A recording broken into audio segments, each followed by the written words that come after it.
One woman walked into Dior wrapped in silence, legacy, and lethal elegance. The other showed up with cameras, entitlement, and a fantasy that collapsed at the door. And what happened next detonated Paris Fashion Week, rattled royal walls, and exposed a brutal truth no PR team could spin. This wasn't just rejection. It was exile. Paris never forgets, and Paris never forgives when you mistake legacy for leverage. It began quietly, the most dangerous way any scandal ever begins. No headlines, no paparazzi, just a sealed box gliding through the iron gates of Kensington Palace like a whispered secret. Inside, not just couture. Inside was recognition, a private intentional nod from Dior to a woman who understands something Meghan Markle never quite grasped. Power doesn't announce itself. Catherine, Princess of Wales, opened that box without spectacle. No Instagram, no leaks, no breathless sources close to. Just a handwritten note, delicately composed, praising restraint, history, continuity. Dior wasn't shopping for a face. Dior was honoring a symbol. And that distinction? It would change everything. Because while Catherine responded with grace, declining any commercial ties, keeping the moment sacred, somewhere else, a very different machine was warming up. Enter Meghan Markle.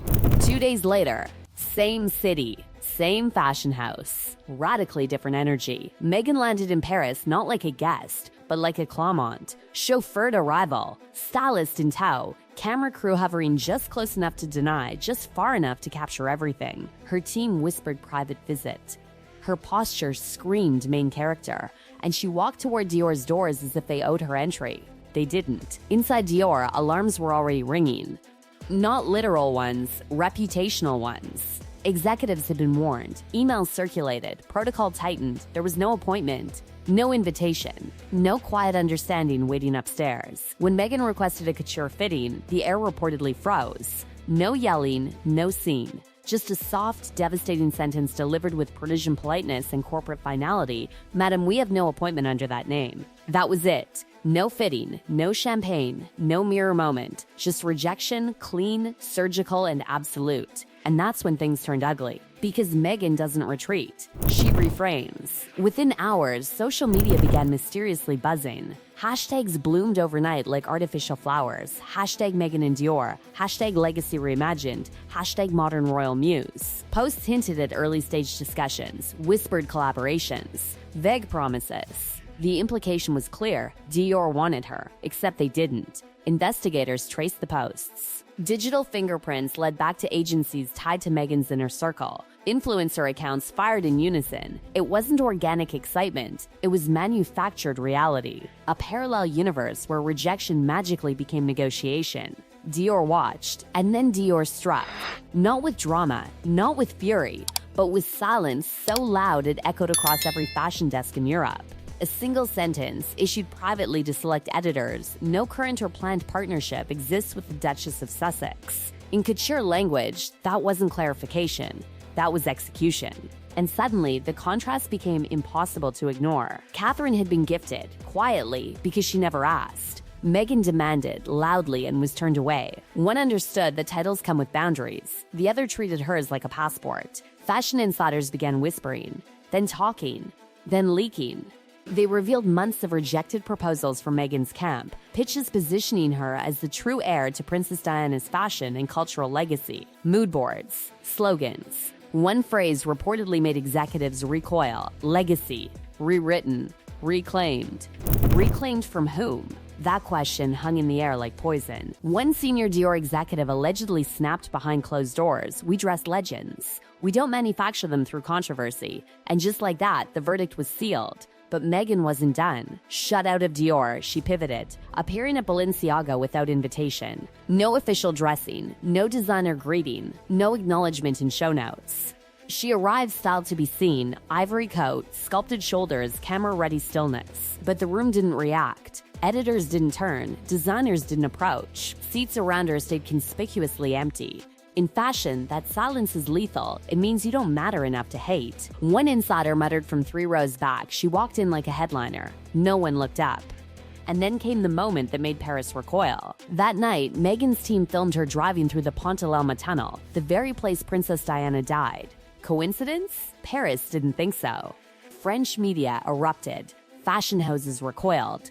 Stylists whispered the word no one wanted to say out loud: exploitation. Meanwhile, Catherine said nothing. She didn't need to.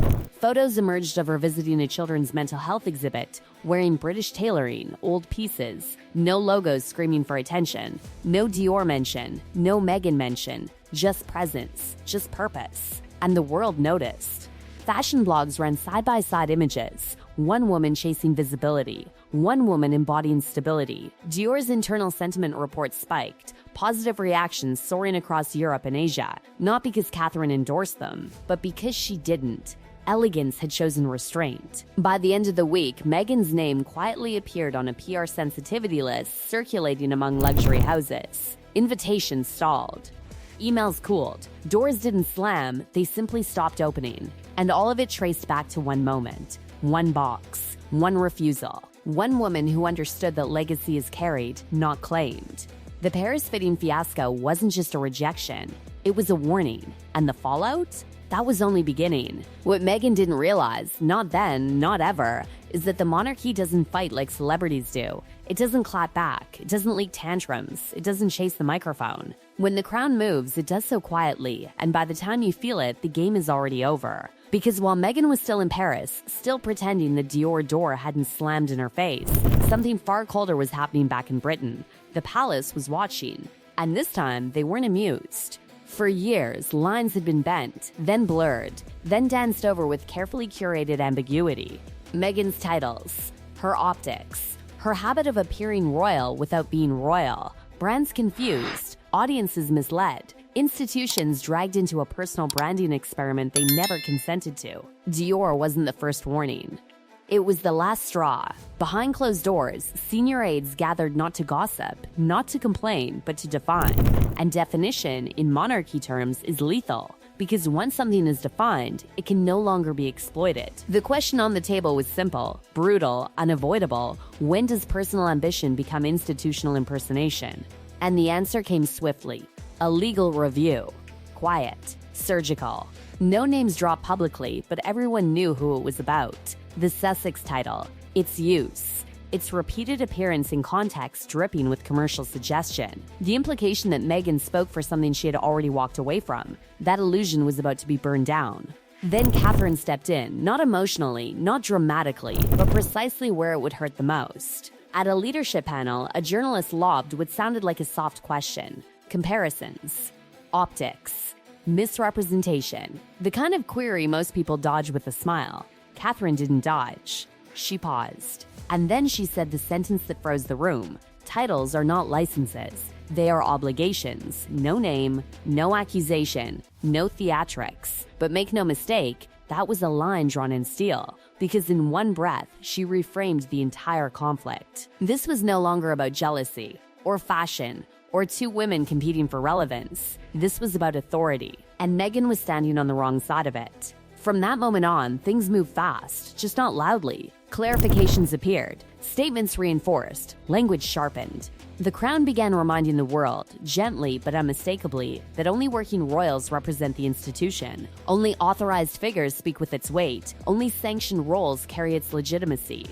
And suddenly, Meghan's entire strategy collapsed, because everything she had built depended on suggestion. Suggestion of endorsement, suggestion of proximity, suggestion of relevance. And now, suggestion was no longer enough. Brands noticed first. Invitations evaporated, not declined, never sent. Collaborations that once felt under discussion quietly vanished from calendars. Stylists pulled back. PR firms hesitated, not out of malice, out of risk management. No one wanted to be next to the fire. A senior fashion insider summed it up with brutal clarity. It's not about liking her, it's about not wanting to clean up after her.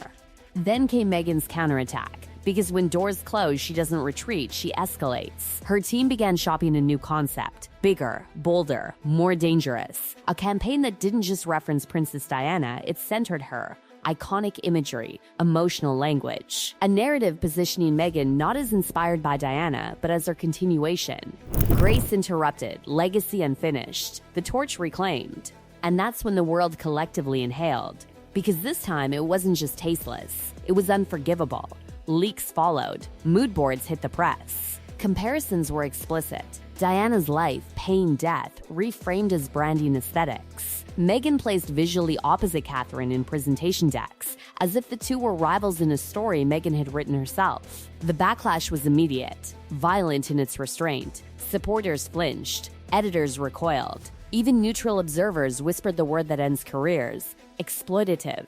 And the palace? Still silent. Because they didn't need to shout, they moved the boundaries. A formal clarification emerged, carefully worded, devastating in effect. Titles, it stated, are held in trust. Their use in commercial or representational contexts requires approval. No such approval had been granted. Translation: you don't speak for us. You never did. That single clarification detonated across industries. Fashion houses updated internal policies. PR firms rewrote contracts. Legal teams added clauses. Suddenly, anyone touching Meghan's image had to answer a new question. Does this imply royal authority? And if the answer was even vaguely yes, the deal died. Meanwhile, Catherine did the most threatening thing imaginable. Nothing. She visited charities. She wore recycled coats. She showed up, spoke softly, left impact behind. No branding, no performance, no need to explain. And the public responded. Not with hysteria, with trust. Polls surged, engagement spiked. Her image hardened into something Meghan could never manufacture: institutional confidence. One commentator nailed it: Meghan needs to be seen. Catherine is believed. By the time Christmas approached, the outcome was undeniable. Meghan's phone stopped ringing. Catherine's presence spoke louder than ever. Luxury houses closed ranks. Dior rewrote internal guidelines. The crown reinforced its perimeter. And Meghan, once so certain she could bend legacy to her will, discovered a truth too late to undo: you can buy couture. You can hire cameras, you can flood the internet with noise, but you cannot outbrand an institution that has survived centuries by outlasting everyone who tried. In the end, there was no public humiliation, no exile announcement, no dramatic punishment, just something far worse: irrelevance. Because legacy doesn't need to fight back, it simply waits and lets the imitators burn themselves out trying to steal its glow. And that was the real scandal. Not that Dior blocked Meghan Markle, but that the world finally understood why.